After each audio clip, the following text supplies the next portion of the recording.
Imagine an object so powerful it could heal the sick, forgive sins, protect a city from plague, and guarantee an army's victory in battle. An object so valuable that kings and emperors would wage wars, bankrupt treasuries, and risk their very souls just to possess it. This object was not a legendary sword, nor a crown encrusted with priceless jewels. It might be a splinter of wood, a shard of bone, a single yellow tooth, or a dusty fragment of cloth. To our modern, skeptical eyes, these are mere curiosities, artifacts of a bygone age. But in the medieval world, they were conduits of the divine, tangible pieces of heaven. Here on earth, they were holy relics. Welcome, explorers of the sacred and the strange, to HistoryVerse X. Tonight, we open the Reliquary and peer into one of the most powerful, pervasive, and profitable obsessions of the Middle Ages. This is the story of the cult of relics, of holy bones, magical splinters, and a thriving, often deceptive, medieval market for the sacred. To understand the medieval world, one must understand its profound, all-encompassing faith. God was not a distant, abstract concept. His presence and the presence of his saints was felt in every aspect of daily life. But in an era of high illiteracy, where scripture was accessible only to the clergy, faith often needed a physical anchor. Something to see, to touch, to experience. Holy relics provided that tangible connection. A relic, from the Latin reliquii, meaning remains, could be the physical body part of a saint, a primary relic. An item the saint owned or used, like clothing or a book, a secondary relic. Or an object that had touched a primary relic, a tertiary relic. The belief was rooted in Scripture and the writings of early church fathers. The idea that the holiness of a saint imbued their physical remains and possessions with a miraculous power, a divine energy called virtus. This power did not fade with death. In fact, it was believed to be concentrated, potent, and accessible to the faithful who venerated the relic. A cathedral or church was not merely a house of worship. It was a sacred treasury. Its status, its wealth, and its ability to draw pilgrims from across Christendom depended almost entirely on the quality and fame of the relics it housed. Relics were the spiritual engines of the medieval world, driving faith, politics, and, as we shall see, a vast and complex economy. But this intense devotion created an equally intense demand. And where there is demand, there is always a market where piety and commerce would collide, where genuine faith would be tested by greed, and where the line between the sacred and the fraudulent would become dangerously, and sometimes comically, blurred. What exactly did a relic do for the medieval person? Its functions were manifold, touching every aspect of life and death. First and foremost, relics were seen as a source of miraculous healing. The sick and the afflicted would undertake arduous journeys, called pilgrimages, to shrines housing the relics of a powerful saint. They would pray before the reliquary, sometimes being allowed to touch it, hoping for a divine cure for their ailments. The walls of these shrines were often covered with votive offerings, small wax models of limbs, crutches, and other tokens of gratitude left by those who believed they had been healed by the saint's intercession. Relics were also a form of spiritual protection. A city that possessed the body of its patron saint was believed to be under their divine guardianship, safe from plague, famine, and enemy armies. In times of crisis, the relics would be paraded through the streets in solemn procession, a plea for heavenly intervention. Knights would sometimes embed tiny relic fragments into the pommels of their swords or their shields, believing it would protect them in battle and guide their strikes. Oaths, treaties, and legal testimonies were often sworn upon relics, as it was believed that God and the saint would strike down anyone who swore falsely in their presence. The presence of a major relic could transform a small, insignificant town into a bustling international destination. This gave rise to the pilgrimage economy. Vast networks of roads, inns, and support services emerged to cater to the millions of pilgrims who crisscrossed Europe. Famous pilgrimage sites, like Santiago de Compostela in Spain, believed to house the bones of St. James, Canterbury in England the shrine of St. Thomas Becket, and of course, Rome itself became immensely wealthy and powerful. Pilgrims brought more than just their faith. They brought their money. They paid for food and lodging. They gave donations to the church. And crucially, they bought souvenirs. Lead or pewter badges, stamped with the symbol of the saint or shrine, were immensely popular. These were pinned to a pilgrim's hat or cloak, tangible proof of their completed journey and a source of spiritual protection on the road home. For a king, a duke, or a bishop, acquiring a powerful new relic for their cathedral was a strategic investment of the highest order. It brought not only divine favor and prestige, but also a guaranteed stream of pilgrims and revenue that could fund the construction of magnificent cathedrals, support the local economy, and enhance their own political power. The competition for the best relics was fierce, and this competition would lead to some truly extraordinary and morally questionable acts. With the demand for relics far outstripping the supply of genuine, verifiable saints' remains, a thriving, and often illicit, market emerged. How did a new church in Northern Europe, for example, acquire the bones of a Roman martyr? One method was through pious theft, or furta sacra, sacred theft. This was the practice of stealing relics from one church or city to be installed in another. And incredibly, this was often seen not as a crime, but as a sign of the saint's will.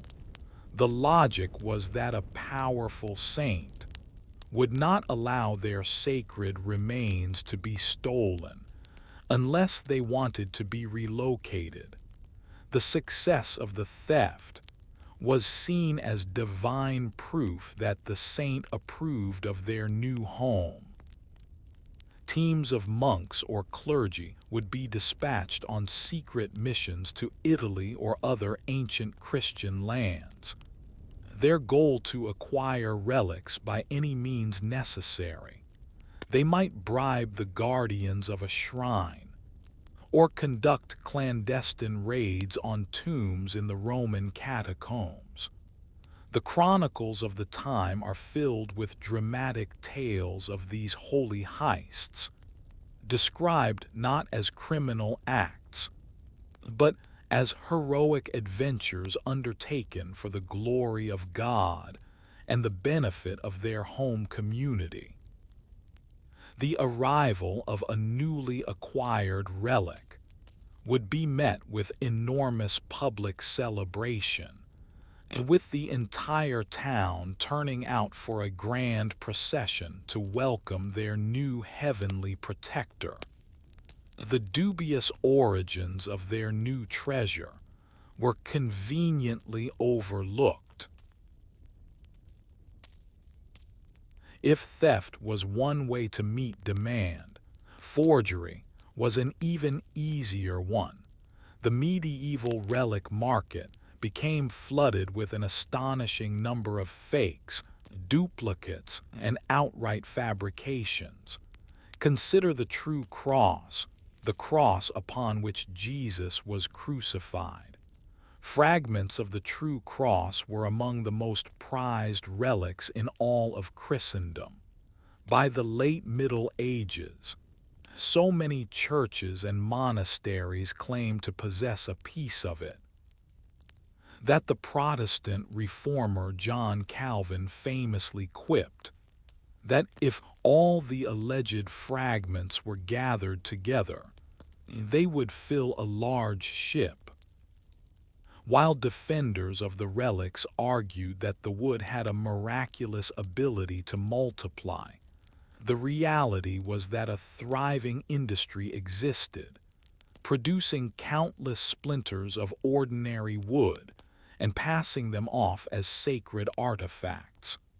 The same was true for countless other relics. The milk of the Virgin Mary, usually chalk dust mixed with water in a vial, was found in hundreds of churches. The feathers of the Archangel Michael were displayed for veneration. Multiple monasteries claim to have the head of John the Baptist. When confronted with this duplication, a common explanation was that one was his head as a boy, and the other his head as an adult.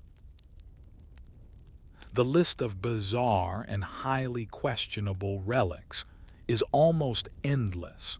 Churches claim to possess the breath of Jesus, captured in a bottle, a ray of the Star of Bethlehem, the foreskin of the infant Jesus, an object of intense theological debate and competition, with at least a dozen different churches claiming to own the genuine article.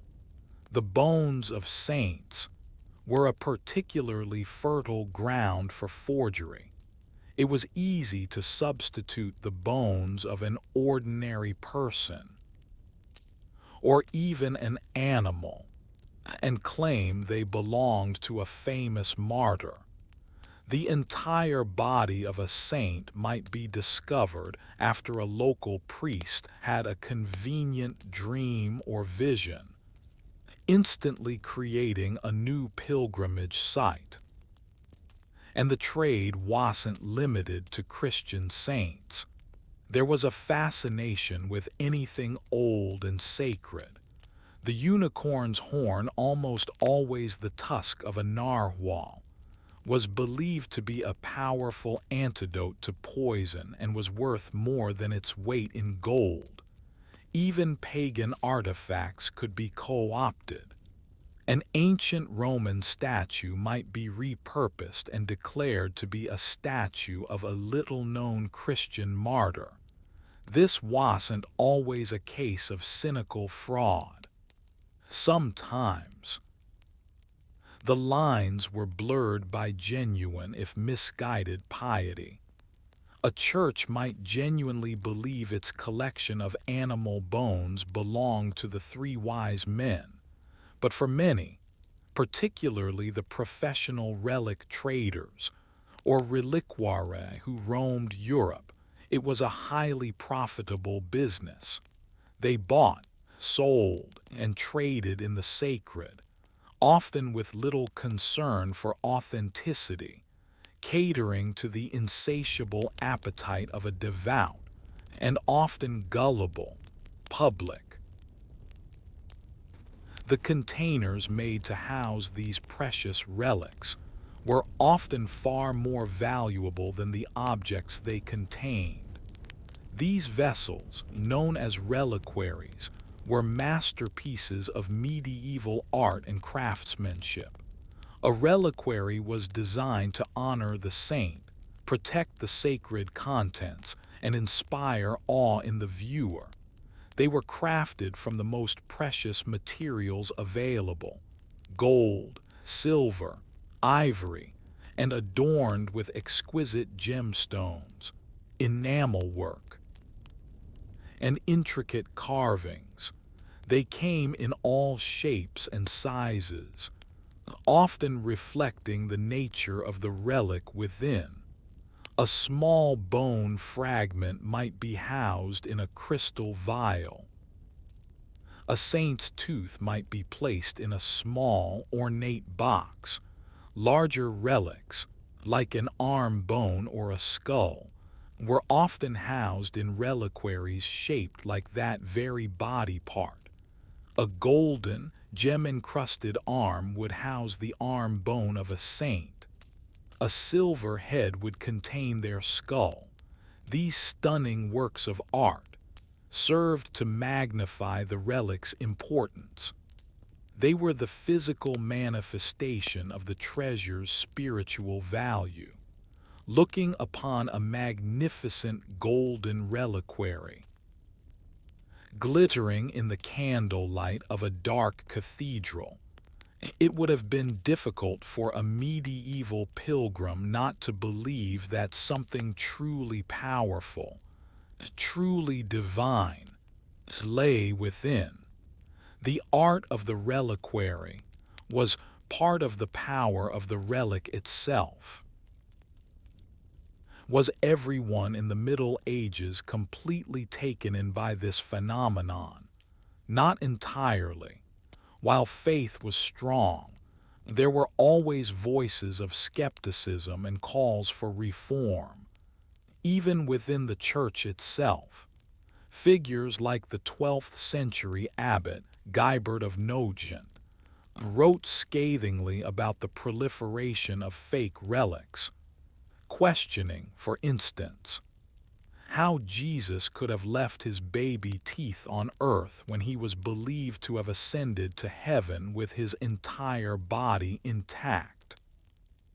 The Fourth Lateran Council in 1215 attempted to regulate the veneration of new relics, requiring papal approval to try and curb the rampant creation of new, unverified saints and shrines. Chaucer, in his Canterbury Tales, famously satirized the practice through his character of the Pardoner, a corrupt church official who travels the countryside selling fake relics, including a pillowcase he claims is a piece of the Virgin Mary's veil, and a jar of pig's bones he passes off as the remains of saints. This shows that by the late 14th century, the idea of the fraudulent relic seller was a recognizable stereotype, a subject for popular satire. But these skeptical voices were, for a long time, in the minority. The overwhelming power of belief, the desire for miracles, and the immense economic and political investment in the relic cult meant that it continued to flourish for centuries. It was only with the arrival of the Protestant Reformation in the 16th century that the cult of relics faced its most serious challenge. Reformers like Martin Luther and John Calvin condemned the veneration of relics as a form of idolatry, a superstitious practice with no basis in Scripture. As the Reformation swept across northern Europe, thousands of shrines were destroyed, their reliquaries melted down, and their contents, the holy bones, the magical splinters, the sacred teeth, were often unceremoniously burned or thrown away. A dramatic, and often violent, end to a centuries-old tradition in those regions. The great age of the relic cult may be over, but the story offers us a profound insight into the medieval world and into a fundamental aspect of the human experience. It reveals a world gripped by a powerful desire for a tangible connection to the divine, a desire for faith that could be seen, touched, and experienced in a physical way. Relics provided that connection. They were a bridge between the mortal and the immortal, the earthly and the heavenly. The story also showcases the incredible power of narrative. A simple piece of bone became the finger of an apostle, not because of what it was, but because of the story that was told about it. A belief transformed the mundane into the miraculous. And finally, it serves as a timeless cautionary tale about the complex, and often uncomfortable, relationship between faith and commerce, between piety and profit. It shows how even the most sacred of beliefs can be exploited when human greed and gullibility enter the equation. Today, we may no longer make pilgrimages to see the feather of an archangel, but our desire for tangible connections to the people, the ideas, and the moments that we hold sacred endures, whether it's a signed baseball, a piece of a celebrity's clothing, or a souvenir from a historical site, and we still collect our own modern-day relics. Objects that, for us, hold a power and a meaning that goes far beyond their material substance. The reliquaries of the Middle Ages may now sit quietly behind glass in museums, but the stories they contain of faith, of desperation, of artistry, and of deception continue to echo through the corridors of history. Thank you for joining us on this journey into the sacred and the strange. Until next time, continue to seek out the extraordinary in the most unexpected of places. This has been HistoryVerse X. Stay curious.